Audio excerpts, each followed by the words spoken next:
Lhe adoro. Pessoas nascidas nos anos 70, né? Não é? Cláudias. Então. Cláudia, o Me Too foi um movimento que começou e estourou nos Estados Unidos. Ele teve uma repercussão polêmica entre as atrizes francesas, apesar do Gerard Depardieu ter sido preso na semana passada por isso. E aqui no Brasil, a gente teve poucos casos denunciados.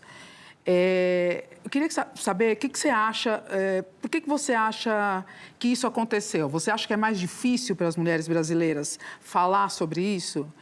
E eu queria também saber se você sofreu algum tipo de assédio que na época você não percebeu ou que você talvez não soubesse nomear o que estava acontecendo. Cláudia, a gente viveu nos anos 80, né? Os anos 80 era a década do abuso, né? Isso era comum, a gente não detectava. Porém, eu fui criada por uma mãe extremamente feminista. Foi a minha sorte. Eu não tive a figura masculina na minha vida, né? Meu pai morreu quando eu tinha 3 anos. Éramos eu, minha irmã, minha mãe e minha avó. Eram 4 mulheres. Na época, a gente dizia as mulheres que vestem as calças, né? A gente não sabia dizer que era feminismo, né?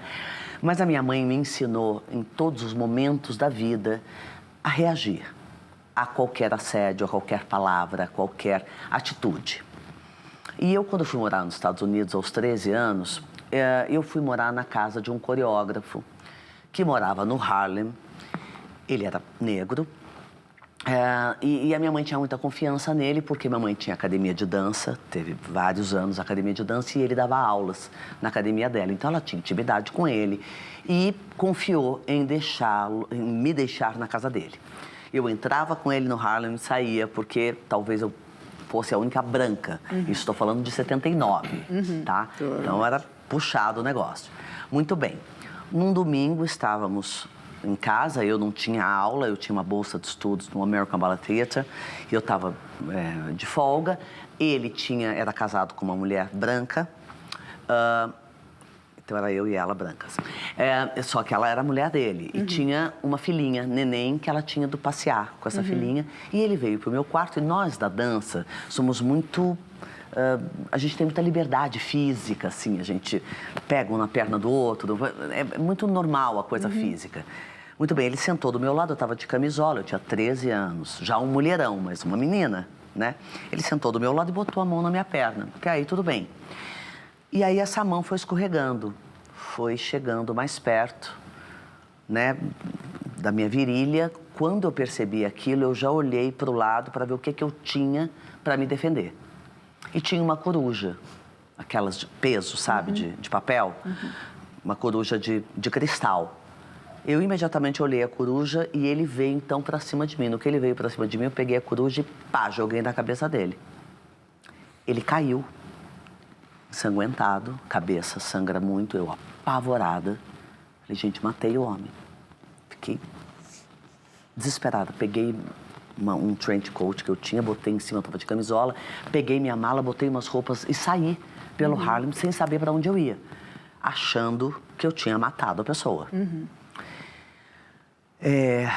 Fui resgatada por uma professora que eu tinha tido aqui no Balé Estágio, de Martha Graham, que estava passando na rua, acredite se quiser.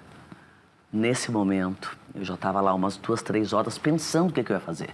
Porque eu tinha que, para falar com a minha mãe, eu tinha que ir para uma telefônica para falar naquela época. Eu não sabia para onde ir, eu não tinha para onde ir, eu não tinha dinheiro, eu não tinha ninguém, enfim, estava sozinha. E escondida num cantinho no Harlem para não ser também enxotada do bairro.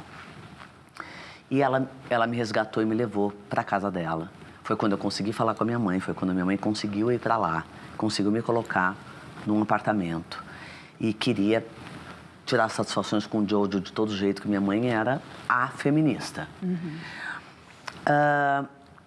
E depois tive um outro caso também de tentativa de assédio, também nos Estados Unidos, depois de um tempo, que eu também consegui fugir, antes que a coisa se consumasse. Eu acho que eu só tive essa atitude porque eu fui criada assim. Eu fui criada para me defender. porque nós não tínhamos nenhuma figura masculina em volta, então não tinha outro jeito, sabe? Mas as mulheres não são criadas assim. A gente é criada para aceitar tudo, para baixar a cabeça, para achar que isso é normal. Você acha que isso é uma coisa mais do Brasil, por exemplo? Eu acho que talvez seja a razão das mulheres não falarem muito. Eu acho que é pior aqui, mas eu acho que é mundial. Eu acho que é mundial, mas aqui é pior. Eu acho. Ivan,